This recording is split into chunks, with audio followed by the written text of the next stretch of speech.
Okay, these are Aborigines Skulls. Okay. Again, this guy died at 35 of a horrible death, very quickly and brutally. He had better development than most of us today. I'm 34, so I guess next year I'd almost be dead. Okay, these are Gaelics on traditional diets. This is a very interesting group here. One of these brothers ate a modern diet, and one of them ate traditional diets. And I think you can probably pretty much tell which is which. Here's Swiss or traditional diet. A normal design of face and dental arches were when adequate nutrition is provided for both the parents and children. Notice the well-developed nostrils. Okay. Swiss on a modern diet. Okay. In the modernized districts of Switzerland, tooth decay is rampant. The girl in the upper left is 16, one on the right is younger. They use white bread and sweets. Two children in the bottom below have very badly formed dental arches from crowding of the teeth. This deformity is not due to hereditary.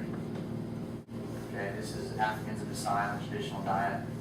The members of the Masai tribe illustrated splendid nutrition provided by their diet of cattle products, namely meat, milk, and blood. The chief beside our guide is well over 6 feet. This Masai belly wears the customary decorations of coiled copper wire bracelets and ankles, which largely constitute the attire of the girls. Okay, this is them. They're actually bleeding the cow, and so they would bleed the cows, and they would use the blood from the cows as nutrition. And it was Price actually researched the blood, and he found out that it was very high in what we call fat-soluble vitamins, which are extremely important for human development. This is Africans in the West Nile, traditional diet. The reward of obeying the nature's laws of nutrition is illustrated in this West Nile tribe in the Belgian Congo. Notice the breadth of the dental arches and the finely proportioned features. The bodies are well built as their heads. Exceedingly few teeth have been attacked by dental caries while in their native foods.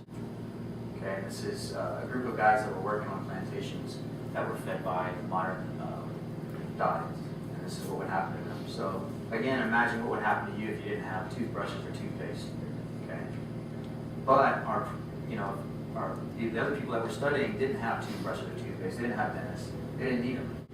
Here's Polynesians. I just want to show you. I put a lot of pictures in here. I just want to show you how prevalent this is. This is not something that's just a fluke.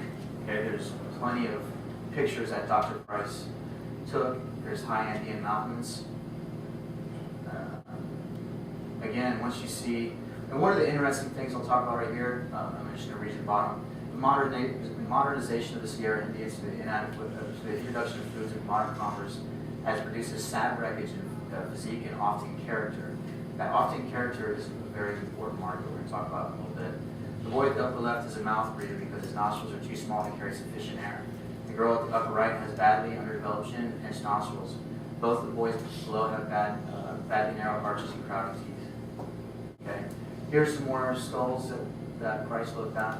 Again, look at the width and breadth of the face and the perfectly developed teeth.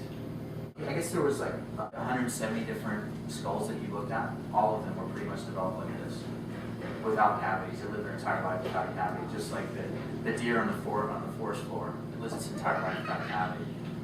Okay, Quechua Indians in a traditional diet. Superb teeth were excellent, free of dental caries.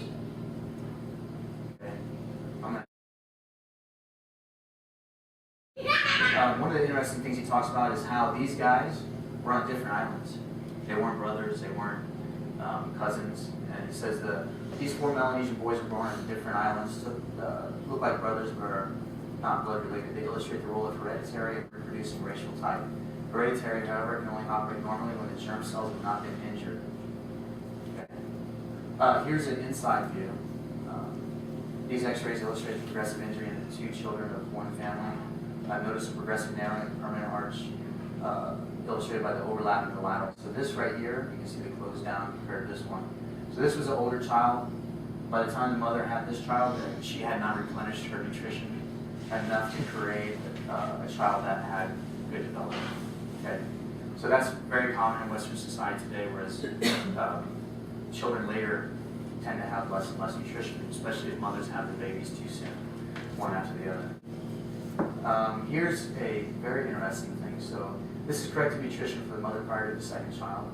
And this family, the first child on the left was the most injured in the formative period as shown in the formative face and the dental arches and the x-rays below. The first child required 53 hours of labor, and the second 3 hours preceded by special nutrition of the mother. So you can see Price worked with her mother, and he gave her adequate nutrition, and you can see the difference from one child to the other. It's a case of a kid that had Down syndrome. He was 16 years old when these pictures were taken. This one right here was April 15th, this date right here. And this one here was November 26th. Now, if you look at him when in this early, right here, the earlier pictures, he was about the level of a 4-year-old. He crawled around the ground. He couldn't carry on a conversation with an adult.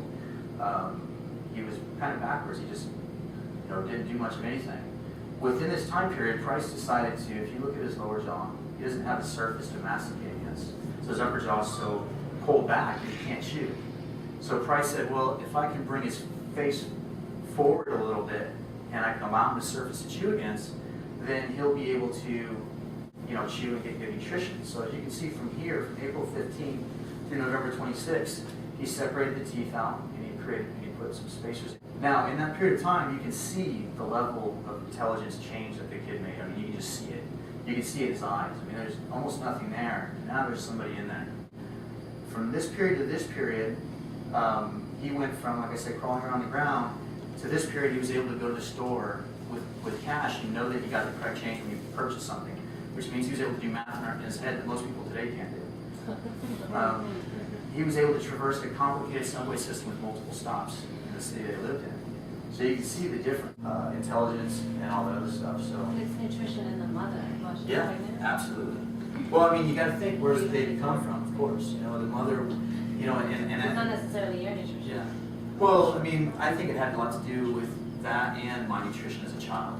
And I'll show you another picture here, one that was done by Pottinger, and he helped a 4-year-old girl, and you'll see it in a few slides later. But yeah, it's very important for the mother to have perfect nutrition. In fact, most of these so-called primitive tribes, we call them primitive, they would actually have a period where they made the mothers go through intensified nutrition to give the child the proper nutrition for development. Okay, and we call them primitives. I think we're the primitives. Okay, these are criminals. Okay, criminals, and what you've seen, they have incomplete development. This is the middle third. It's a very common development problem. This gentleman at the bottom here, this guy and his mandible, same for this one.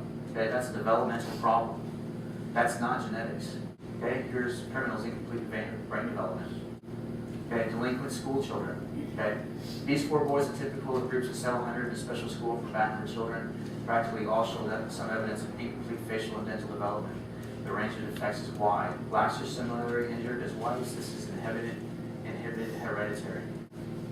Okay, these are nutrient values compared to traditional modern diets. Price was a scientist, and he actually sent some of the foods that these natives were eating. He sent them back home and had them analyzed in labs. And these are the percentages times what we typically eat in our diet. So native Eskimo, calcium typically takes in 5.4 times calcium that we do. Phosphorus, 5.1. Magnesium, copper. Fat-soluble water vitamins, 10 plus, large increases. He noticed that fat-soluble vitamins were very, very common in our ancestors. Okay? If you look at the structure of the brain, our brain is supported by those fat-soluble vitamins and also by fats. Okay, so this is Francis Pottinger. This is a book he wrote called Pottinger's Cats. It paralleled Price's work. He studied tuberculosis, and he was studying adrenal gland extract therapeutic supplementation. And what he would do is he did it on cats. He did the studies on cats, and he noticed when he was feeding the cats cooked foods that when he started feeding them raw foods, that they actually were better. They were healthier. So all the tests and studies that he was doing for the adrenal gland extract showed that these cats were much healthier on a raw food diet than a cooked food. So he ended up doing a 10-year study on cats, and he found deficiencies in cooked meat cats compared to raw meat cats. Now, I know we're not the same as cats, so I'm not trying to exactly compare us, but his work really paralleled Price.